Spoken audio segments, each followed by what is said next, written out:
Hey everyone, welcome back. This is another movie review of a movie that I saw recently. Just recently came out, actually. This is Thor: The Dark World. Alright, Thor: The Dark World. Not too long ago I actually reviewed the first Thor movie, and now it's time for me to review its sequel. It's a 2013 American superhero film featuring the Marvel Comics character Thor. Produced by Marvel Studios and distributed by Walt Disney Studios Motion Pictures, it is the second Thor film following 2011's Thor and the 8th installment in the Marvel Cinematic Universe. It was directed by Alan Taylor and produced by Kevin Feige.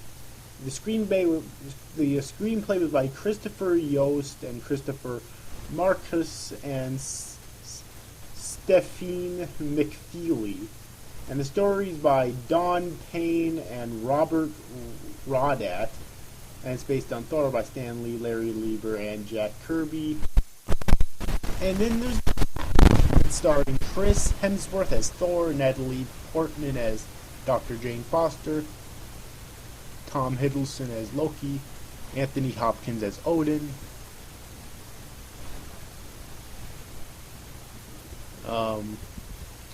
Idris Elba as Heimdall, which,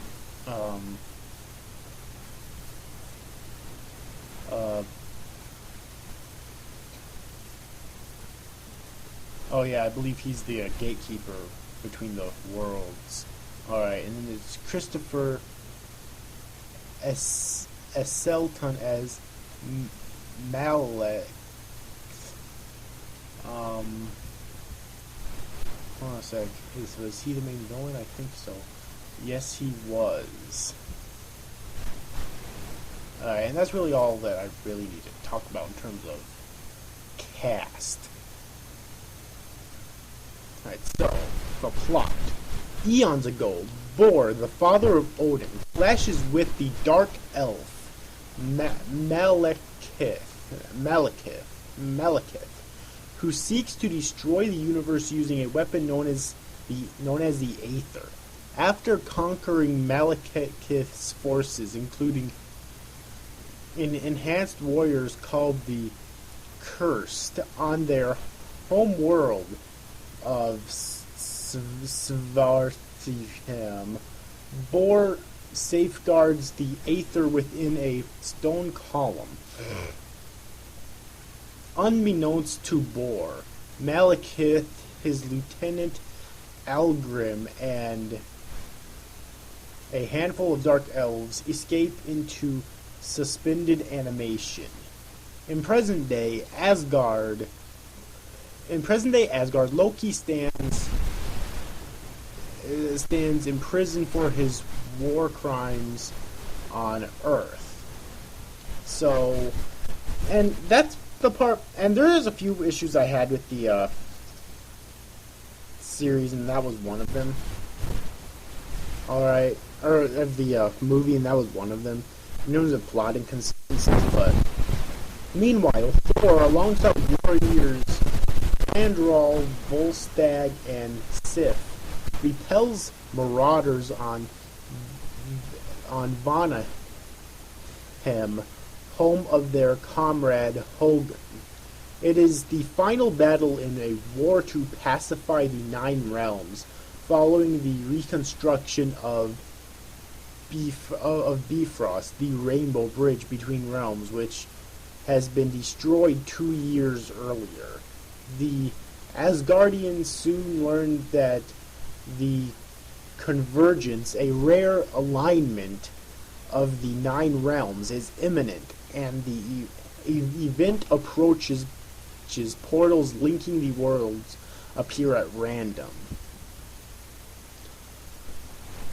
On Earth, astrophysicist Dr. Jane Foster and her intern Darcy Lewis travel to an abandoned factory where such portals have appeared, disrupting the laws of physics around them. separating from the group. Jane is teleported to another world where she is infected by the Aether. Heimdall, Heimdall alerts Thor that Jane has moved beyond his near omniscient sight, leading Thor to Earth. After Thor finds her, she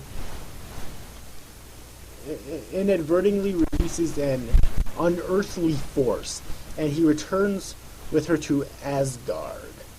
Odin, recognizing the Aether, warns that the Aether will not only kill Jane, but that it will return heralds of that its return heralds a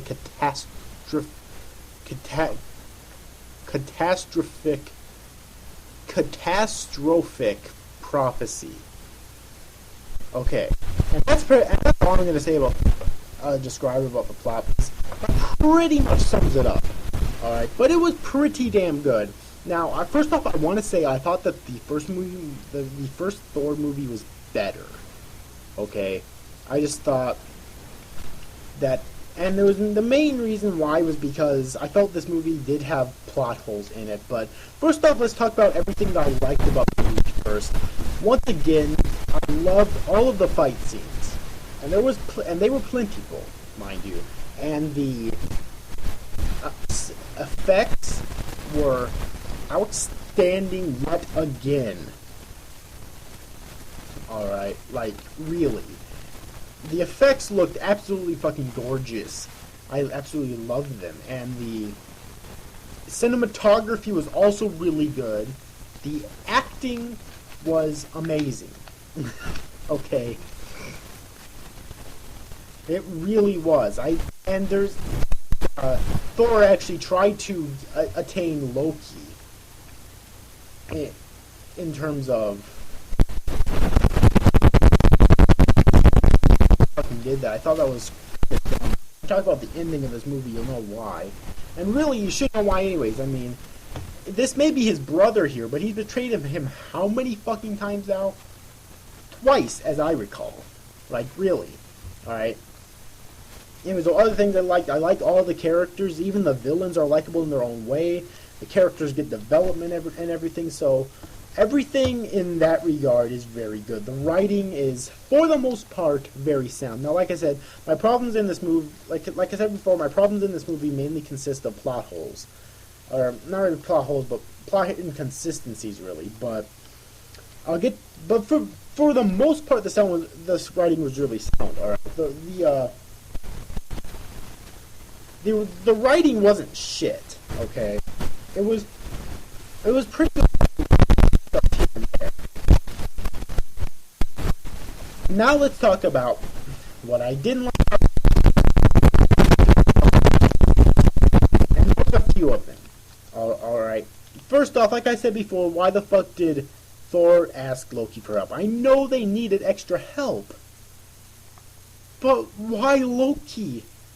I mean, it's never even fucking explained why.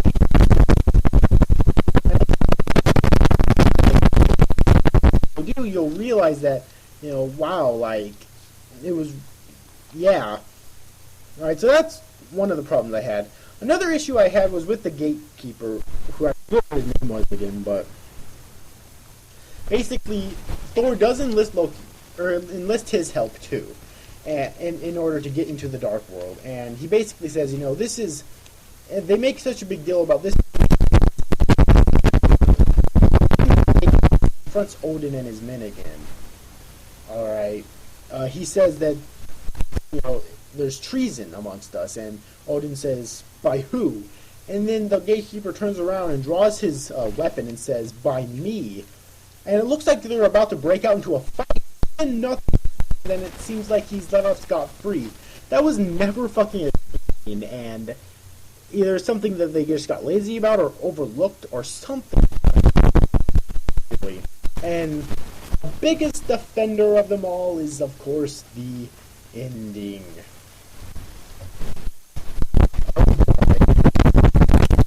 Where, okay, at first it seems like a pretty innocent scene, right? Odin wants Thor to take over the throne himself, saying that he is would be more wise of a king than him. All right.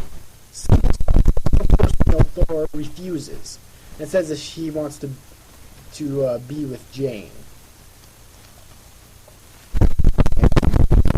Odin says he can give him his blessing, and Thor says, "I know." And as soon as Thor walks away, Odin's revealed to actually be Loki, who just transformed. Okay, now you see why it was fucking dumb for Thor to trust Loki once again. Alright? It's just, goddamn. I don't care. Which betrayed. That's the prime example of which, I mean, in a way, I kind of like this because he's a great villain, and second Avengers movie, then alright, like I think Thran is supposed to be the main villain, but either Thran's supposed to be the main villain in the second or the third. If Loki's going to return for the Avengers, then that's fine by me. Alright, because I think he's a great villain, but still, in terms of writing, that was kind of dumb on Thor's part, because it's clear that Thor was tricked by him all along, because while they were in the Dark World, they initially thought that Loki had died. He was actually attacked and killed, apparently, but apparently that must have been just an illusion or something, I'm guessing. I'm not complaining that wasn't explained, because obviously they wanted to end it on a perfect cliffhanger. Which they succeeded with doing, I have to admit. Alright. I just need to mention that. Another thing that kind of irked me about the movie was the pacing. It went by way too fast. I honestly think they should have extended it to damn near 2 hours, because this would have allowed them to have it pace slower, and also the three plot holes, or rather plot inconsistencies, or whatever that I mentioned before, could have possibly been resolved if the pacing was slower. So the pacing is something that definitely irked me about this movie, and that I definitely have to mention. Other than that, though, I didn't really have any additional problems with the movie. It was very good. Like, if you're just watching it for entertainment value, then you're going to absolutely fucking love it. Alright. Like, the issues I mentioned here, if a non-critic, like just a fan, probably wouldn't notice. Maybe. But I'm a critic, so I had to notice them. So, I'm going to give this movie an 8 out of 10. I honestly think that on a entertainment standpoint, this movie's better, but better than the first. On a critical standpoint, I think the first was a lot better. Alright, I really did. It's kind of disappointing, but it was still a really good movie. And I do definitely recommend it. So an 8 out of 10 is my final rating for it. Anyways, overall, I hope you enjoyed this review, guys. These guys, thanks for watching. Bye-bye.